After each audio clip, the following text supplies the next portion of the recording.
This is a very different video for my channel, if this should be uploaded.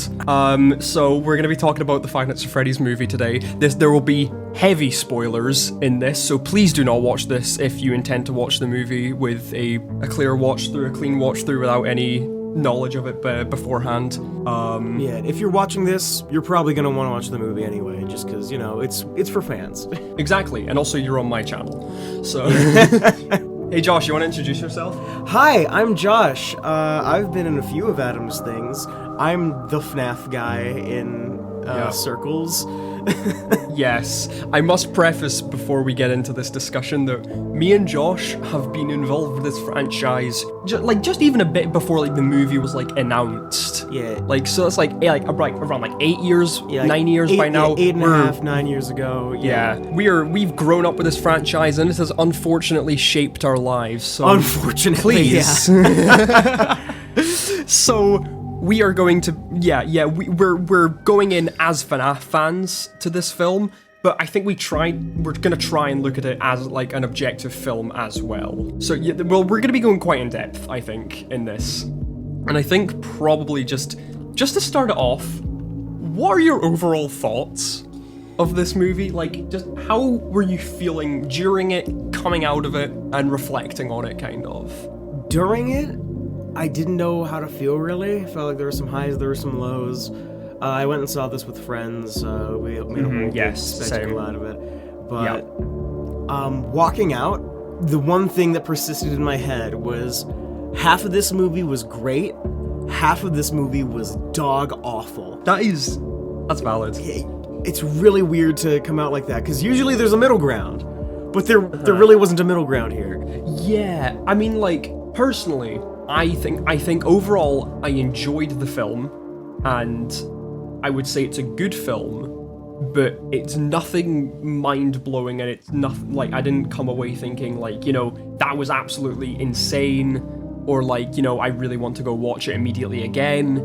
It was just, it had some highs for me as a fan, but also it was kind of middling for me throughout the entire thing. That was my experience with it. But yeah, no, for you it's two extremes. Yeah, we're on about here. Yeah, the average still comes out to about 6, but that's because the average of 9 and 2 is 6.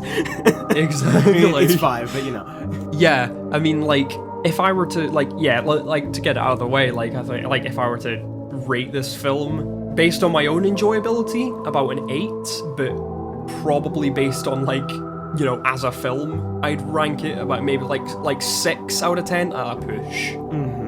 And I guess just moving on from our just overall thought on what the film was like, I guess probably just best to go into the actual plot of the film. Yeah, please. And how that was handled. Because obviously starts off, I do really like the opening with the night guards, just sort of running away. We don't explicitly see so much, but it's all really implied. It's quite spooky. I quite like the opening of the film. I think it's effective in setting it up, kind of as kind of hyper realized, horror Chuck E. Cheese, a little bit goofy but still a bit tense in moments. I really enjoyed just hearing Foxy's little hum as he was coming down. Yeah, that was a nice really touch. Fun. That was a very nice touch. That was a really fun way to go about it. And then we very early on they show off the big Freddy mask contraption. Yeah, that was never explained. It was never explained whatsoever, but I kind of don't mind that. The main crux of the film is just Mike being hired at Freddy's because he's a terrible employee everywhere else. Yeah. And he's struggling to, keep him and Abby afloat. There's some weird subplots in this film, I must say. Because, let's talk about Michael, I guess. Alright, because I think it was very interesting how he was handled compared to, who we know him as in the games. Because it's a very different character. I'll say right now, I was also right. Mike Schmidt is not Mike Afton. Yes. Yeah. Yes, you were right. You were right on that. I was speculating that the twist was going to be that, William Afton was Mike's father as it was in the games, but I don't mind the angle that they went with it. Because Mike is an actual, human being in this. Yeah. Josh Hutcherson acted it well. I was going to say, I think he did a really good job. Just selling this character, because he has like a thing that differs him from the game is that he had a brother called Garrett who was abducted. When he was a child, and he blames himself for that. Everyone thought that Garrett was going to be important to the lore. He was important to the story, but not important to the. Yeah, he's important to the story, not to the lore. I think that's something I appreciate with this movie is that they there are things I really appreciate that they've done, and one of them is that it doesn't feel like it's bombarding us with secret lore for the games or the books. Yeah. It really feels like it's just its own contained story for once in this universe with familiar faces. Yeah. But just telling its own little contained story. It's iffy in parts, obviously. We'll definitely get into it later. But for the most part, I feel like they did a good job in introducing everything to a new audience, not giving them too much. But overall, I think Michael was just a really good, fun protagonist to have throughout the entire film. Yeah. And I must say, I really, really enjoyed the chemistry with him and Abby. I thought that was adorable. Yeah, those two were great together. They had such great on-screen chemistry. Felt so much like a sibling dynamic. I was about to say, I think it was Piper Rubio who was playing Abby. For a kid, that she did really well, I must say. Yeah, in terms of child actors out there, hats off. I was thoroughly immersed in her character, I will say. So their relationship, absolutely golden. Yeah, I see what you did there with the pun, huh? Anyway, let's leave Mr. Billy A for last, shall we? Good old Steve Raglan. We're gonna get back to him later. Vanessa, who is a very interesting character in this film. And it took a really weird angle that I wasn't expecting. Yeah, honestly, I don't mind the fact that it's William Afton is my dad, because who cares? Yeah. It's a new take for the character. I don't really care about that, because this is clearly not the same canon, not trying to be the same canon. Yes, it's not the same canon. And I'll argue that I actually really appreciate that change, because it would really benefit for a Vanny setup in the future. Yeah, that is true. Yeah. Should they ever go down the Vanny route or something adjacent to that, that would make way more sense that those two are related. Which I feel like is something they wanted to go for in the games, but now they have the opportunity to do that. Yeah, it kind of physically was impossible for them to do it in the games, but this was way more interesting, and it helped give, because I was really questioning what the hell Vanessa was about the entire film. Yeah. She made me feel really uneasy, because it's half the time she's okay, let me show you the ropes. I'm very familiar with this place. And then the rest of the time, it's trauma dumping. Yeah, I will feel I'll say she did feel kind of underdeveloped for me. They did spend a good amount of time developing her up as a character, and her eventual turn and whatnot, a turn from William. But I don't know. I feel it was just kind of undercooked by the end. There was just little seedlings of it planted in the first 2/3, and then there was that good old scene where they just exposition dump for a good 20, not 20, for a good 5-10 minutes straight. A few minutes, yeah. And then there's 10 minutes left in the movie for her to have her turn. It felt really off. Overall, it feels like she's gonna be should they make a sequel, she'll be far better there. But I kind of want more from this character. Yeah, I'd love to see more. I want to see more, because it wasn't terrible. It was just but I do agree with you. It's just a little bit underplayed in the film. The only time where there were two times in this film where the script felt really stupid. One of them was a Vanessa line, and it was if you bring Abby back here, I will shoot you. That came out of fucking nowhere, and it sounded so it's unnatural. So weirdly. It was such an unnatural line. It didn't need to be that visceral. I mean, it could have been dialed back a bit, but I do understand the reasoning behind it, like, in universe, but it's still like, I Jesus, calm down. I feel like that line could have either been built up to more, or like said in a different way that wasn't just "I'm going to shoot you if you do this again." Like, yeah, because like her character jumped so wildly in that space of few minutes. Yeah, the only example of her like not being okay with Abby being there before that point was a whole thing of like, "Hey, why did you bring Abby here?" And it was kind of chill, and then we all had fun, we all had a good time, we made a fucking blanket for it for some reason, and then, out of nowhere, "Hey, if you do this again, I will fucking shoot you." It's just, Jesus Christ. I'm probably the most interesting character being, Mr. Steve Raglan, as he's called in this film. Or let's just call him William, because it's easier. I think he had a very good screen presence in the film. For the time that he was on, he was great. He only had like 4 minutes collectively, but he was great like 4 minutes he was on. But I will say he did chew up the scenery when he was in it. Like I was really, really interested in what was going on with him. Like in the scenes where he was like, you know, being the job counselor. Yeah. I thought those were really well done. Like obviously I knew like you know something's up. But like it's like because being a fan I could piece together that like, oh, he wants like, you know, he abducted, you know, Garrett, so he'd recognize Mike's name. Like, oh yes, of course he'd want someone to go in as the night guard. Like I was piecing that together, but obviously like for viewers like who don't know that stuff, I think it still works. Yeah, it's still subtle, good enough to be like, oh, this guy's kind of shady. Yeah, it's just like, you know, it start off being like just, you know, like, oh yeah, that's just a quirky guy, but like then it really does turn into something way more sinister, and you have that hanging thread pretty much throughout the whole film until he gets obviously revealed to be, you know, William Afton in the end. I'm gonna say though, he does have my least favorite line in the entire movie. We'll get to that. Yeah, we'll get to that later. I know what you're talking about because because it's the times where he is Steve Raglan, really good. I thoroughly think Matthew Lillard completely sold me on that. Yeah, cannot wait to see him in any sequels or upcoming stuff. Anything more. But let's talk about the bit where he emerges as Springtrap or Spring Bonnie or, you know, William Afton. That entire third act is so rushed. It was weird.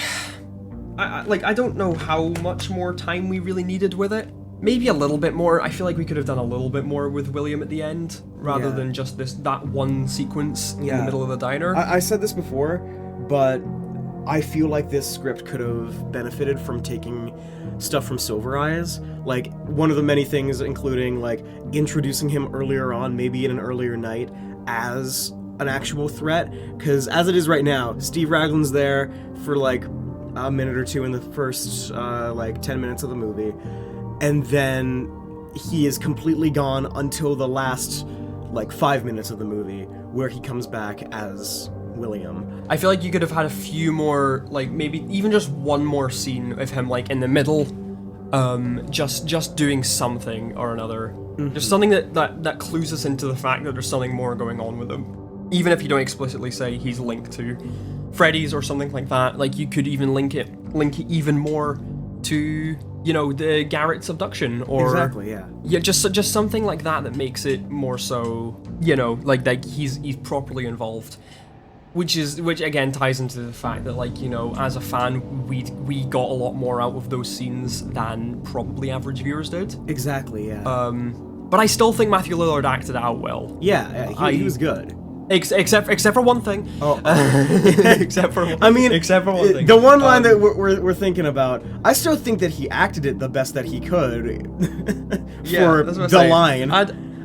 Bro, I don't even think DiCaprio could save that line. Yeah. I think I really wish that a little bit more was developed between William and Vanessa, because I did like the fact that there was some hesitation between the two of them to actually act out. Yeah, they both had hesitation to act on each other. That could have definitely been strengthened a lot more. In terms of fuck it, we've danced around it long enough. Let's talk about I Will Always Come Back. God, I was so excited to see the spring locking scene in this movie, because, like, we all knew it was gonna happen. Yeah, just a little bit. But the spring locking scene, I'm mixed on it, because there's things I really, really liked about it, but there's some bits where I think were missed potential. Alright, you go first, because I have a lot of things to say about that scene. Yeah, so if we're going on things I liked about it, I really, really kind of liked how the animatronics, like, turned on William at the end, sort of. Like, it was sort of like, you know, silly, goofy, like, animatronics come to save the day type thing, but I think it worked in this instance. Yeah, and it was set up in the beginning with, like, they use like, kids use pictures to, and I think it's, yeah, I actually I do quite like that as a kind of thread, that, like, how strongly, like, images, you know, resonate with younger people. I'm sure a lot of the audience could, like FNAF fans especially, could, like, get behind that. And I liked when we saw the initial spring locks piercing him. I kind of like how it wasn't an immediate, like, burst of pain for him. Yeah. I kind of liked how he was trying to contain himself at the start, and it's like, oh god, I've got to contain myself before the rest of these goes, oh fuck, yeah, type thing. I do think he could have gone a little bit further with it, like when they all begin to, like, collapse in on him. But, like, I do like the idea that, like, initially he's at least keeping his composure. Like, oh shit, if I like writhe around in pain here, I will die faster. So yeah, exactly. Like, if I've got to keep my composure, I know how these things work, which I thought was a really good detail. But then he says the fucking line, which doesn't even make sense. Yeah. Outside of this, like, it was purely said just because Five Nights at Freddy's fans know that line and no other reason. There was no justifiable reason to put that line in the script, and it bothers me so much. Where are you coming back from? Where did you go? What happened? I was about to say, nothing was established to say you would ever come back. Honestly, I would have been fine. It still would have been cringy, but I would have been fine with it in the movie if, and only if, they chose to use it at the very end, that last scene where he's, like, writhing around in the back room and it's being closed, and, like, he just mutters under his breath. I would have been fine with that. Yeah. He still would have been forced, but it would have been better than this. Yeah. And then putting the mask back on, which was kind of weird. Yeah. Like, I've heard, like, when I was coming out of the theater, a lot of the people I was watching with really didn't understand why he put the mask back on. Yeah. Do you have any thoughts as to why he did? Because I have, like, only, like, one possible justifiable reason for it. I don't know. I think it's maybe, like, I can't think of anything that wouldn't feel kind of forced. My only idea would be, oh, maybe it's so that, like, his head is still safe from the animatronics that are surrounding him. So in case they attack him, his head is still safe. Because the only justifiable reason I thought is that, you know, originally, like, you know, the image, like, the picture on the wall, it's like, you know, the bunny with the 5 kids type thing. I thought his reasoning for putting that back on is so the animatronics would, like, you know, in, like, a last act of desperation, like, see him as their friend again, and then, like, try and gain back control over them, sort of thing, because, like, they're seeing him as the killer, not as the rabbit, so maybe it was like a put that back on and maybe they'll see me as they did before type thing. It's still a little bit stupid. Yeah, either way, it is kind of forced. It is a little bit forced, and that's, like, the only major gripe I have with the scene, because, like, on top of that, I really like the closing shot of the film of him just sitting in the back room, still perfectly there, and like trying to do anything. Yeah, I've always loved that visual. I think that was done justice in the film. That's my thoughts on, like, kind of just William as a whole and the Springlock scene. Yeah. Do you have anything to add to that? How the Springlocks themselves were depicted, I really didn't like. Like, that's perfectly fair. Because they've been consistently described as the same sort of thing across many different canons of, you know, it's an entire endoskeleton that has been, like, you know, pulled out of the way in, like, various parts and held back by these springs. And to have that, like, haunting imagery in your head of, like, oh yeah, all of these sharp metal fucking springs, first they gash into you, and then an entire endoskeleton gets jammed inside you. To have that turned into, oh, you know, just a little metal rib cage that gives you a poke. You know, six little bits of metal in your chest. Nothing much. It felt really disappointing to have it, like, dumbed down and simplified that much for the movie.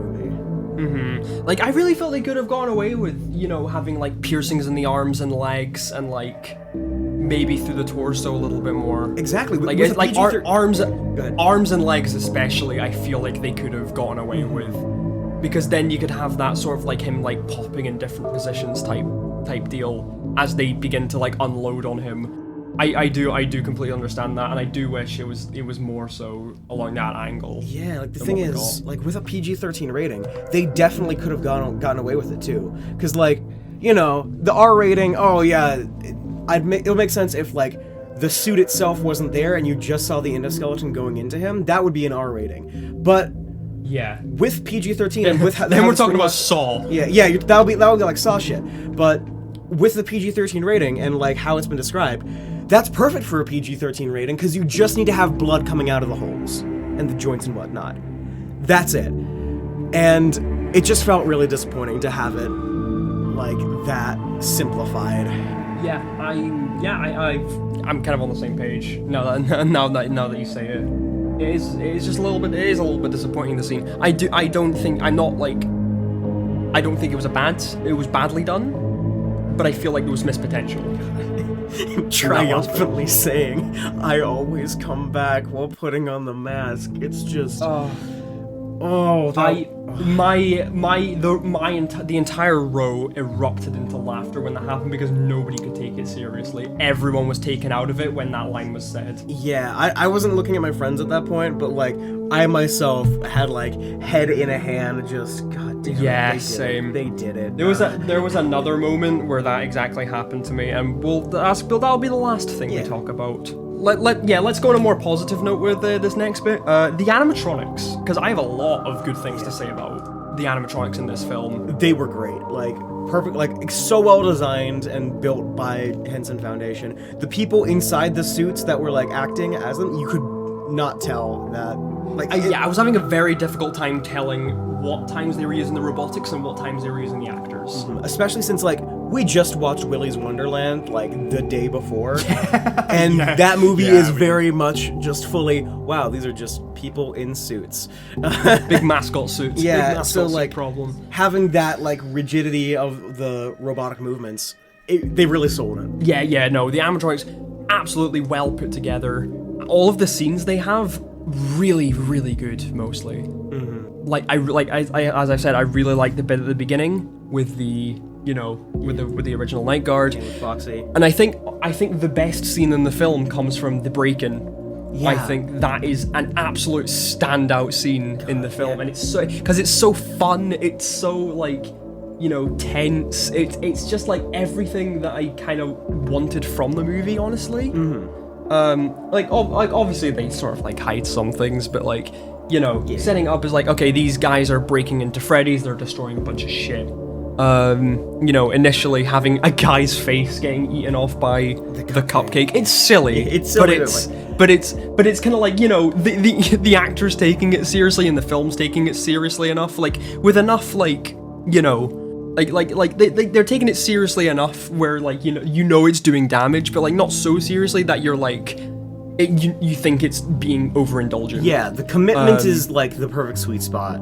It's the perfect sweet spot because you know that guy's fucking dead, but you can't help but laugh, and the film knows it.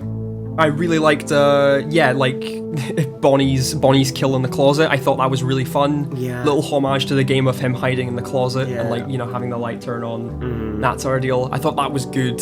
And just seeing, like, the bloody handprint on the wall, like, on the doors, like, that was, like, it was just enough. Yeah. Like, this scene felt like it knew how to handle its rating way more, for some reason. Okay, hold on. I need to know, what are your thoughts on Max's death with Freddy? It's very much a coin flip for me, because half the time I love it, half the time I hate it. I really like it. I think for one, I think it's well set up to, like, you know, being lured to Freddy and just seeing Freddy standing there. Like, Freddy's not doing anything wild or extravagant. He's literally just standing there, and I think it's good in establishing that Freddy is the leader of this group. Yeah. And I think that was, you know, Like he obviously will get the most horrendous kill for all of them. Yeah, the build-up was fantastic. It's just was that great. when they went to the shadow on the wall to show what happened, it felt so goofy to me. I didn't mind it, honestly. I thought like that's the kind of stuff I expect for, you know, if they wanted to pull that off. I personally didn't mind it. The only thing that I'm not so on board with is the character that it happened to, because I feel like it was way too gruesome for like that character who was probably the most morally okay out of everyone there. Was she like very much still like taking advantage of? It was still taking advantage, and, like, but like trying to get them fucked over. I feel like she got the most horrific death for like probably she caused the least damage to the animatronics. And like their home for what she was definitely way more hesitant to, you know, actually follow through with this plan is what I'm going with. I get what you mean. It didn't feel like cathartic to see her perish. I'd rather it have been her brother more so. I think that's fair. Yeah, absolutely, just the best scene in the film for me, hands down. It's the most memorable. It's the most creative, and I think it's just really fun. That's kind of like those are kind of like my overall thoughts on the animatronics. I think well, unless we want to talk about the pillow fort scene, which was really weird. Yeah, it felt like really out of nowhere, and it felt quite out of place. I feel like you could have communicated how they're good with Abby way better than instead of just like a goofy chick flick montage of them building a pillow fort, and Bonnie falls down and puts a thumb up. Yeah, exactly. It felt a bit too, like, you know, out there for me. Like I have no trouble believing that, you know, like the animatronics would do this for Abby. But it's just the complete tonal whiplash that I felt. Yeah, and then to have it try and go back and be like, oh, they're back to being scary again when... Yeah. Honestly, like, I feel like... I was going to mention this earlier, but forgot.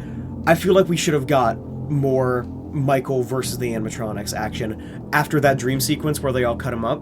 Yeah, it felt weird. I feel like most of this movie, like, most of the stuff they did, I liked. If I didn't like it, it's only like one thing. Like in any given part. Yeah. But I think overall it's just quite a bit of missed potential in a lot of areas in terms of like what could have happened, how they could have taken a different direction with things. It's like nothing they did was explicitly terribly handled. It was just that they didn't do enough of any one thing. Yeah. I feel like you could have cut out some areas and brought in more. Like, we don't need to talk about like the custody subplot. Yeah, we don't need to. Like it does tie into the film, but like it's not like anything interesting to say. And it went on for like way too long, in my eyes. Yeah. Like they could have cut like a scene or two, and a little bit given that time to actually developing the characters that are sticking around. You know, like giving ideas as like. Setting up William Afton more and like giving more of an idea of what's going on with Vanessa. I always say Vanny. Yeah, they're absolutely going to make a sequel to this film. It's inevitable they're going to do it. Regardless of what the critics say, like this movie is going to make enough money to get a sequel. This movie's going to make enough money to get a sequel, and I really hope that they build on what they have, because it is a good foundation. I think it's a good foundation to make a film off of, and I feel like there is a lot of potential here to do things, and I feel like this movie has proved that there is substance to this. It just needs to refine it way more. Yeah, it just... I said this before when I first wrote out all my thoughts, but this first movie feels simultaneously like a third of a movie that's been stretched out unnaturally, and one book in a trilogy that's been crammed down unnaturally at the same time somehow. It's really weird to have that feeling of both of these two opposite ideals in this movie.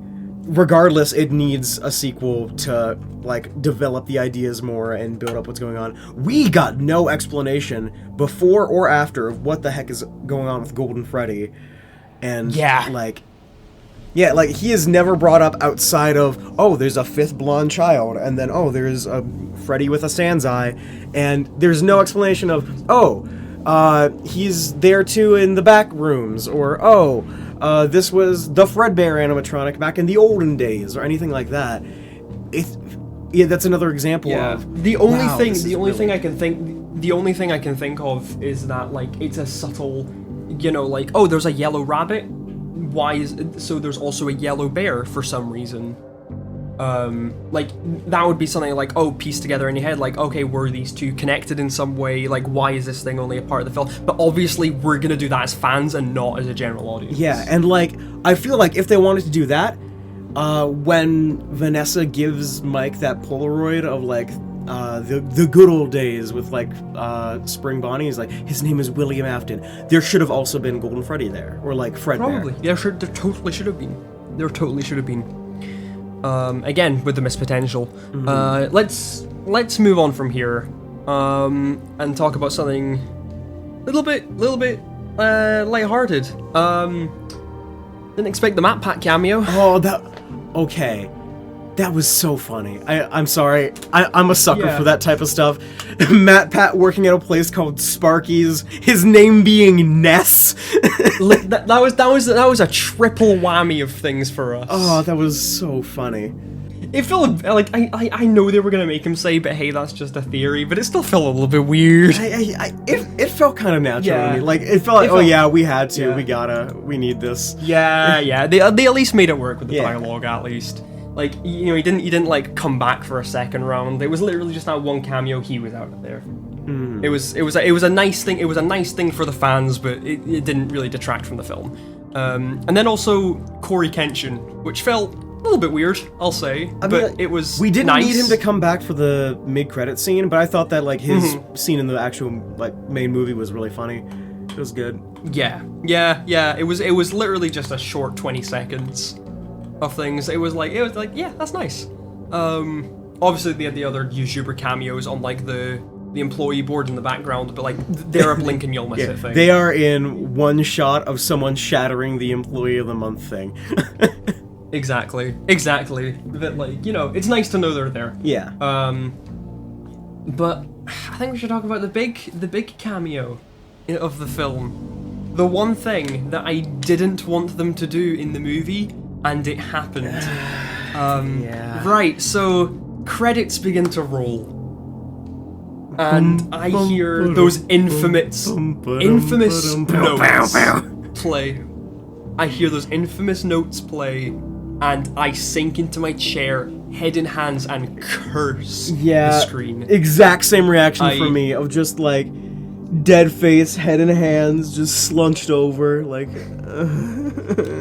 It was disappointing, to say the least, to find that they actually did it. Like, honestly, I would have been alright with it. I'm still like, I'm not the biggest fan of the Living Tombstone FNAF song, and like, it also just feels like immersion breaking and kind of cringy to put it in there. But I would have been okay with it if it wasn't the first song in the credits. It felt so out of place, and it really just diminished the ending for me.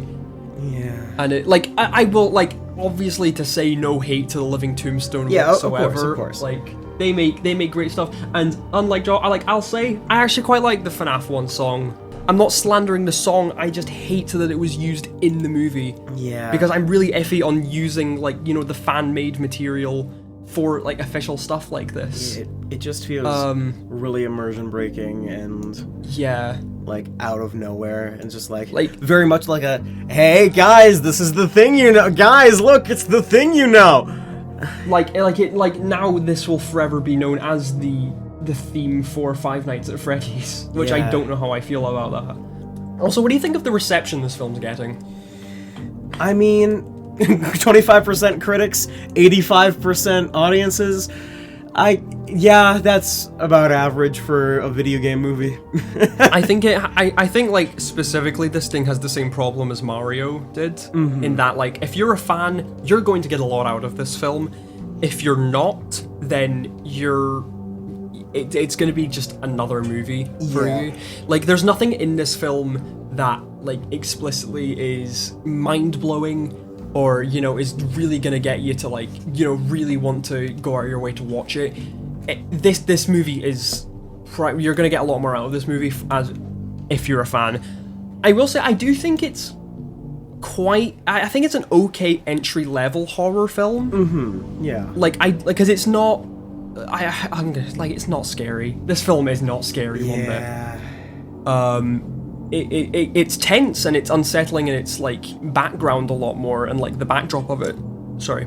And like you know kids being stuffed inside animatronics. So it's like obviously like that backdrop is freaky and it always will be.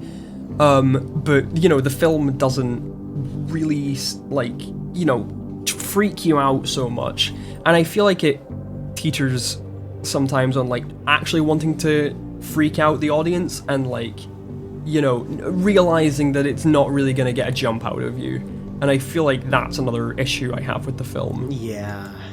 But overall I came out with this film quite positively. I think I enjoyed it, and that's all I really care about. I'll say personally. It's fun, but it's rough.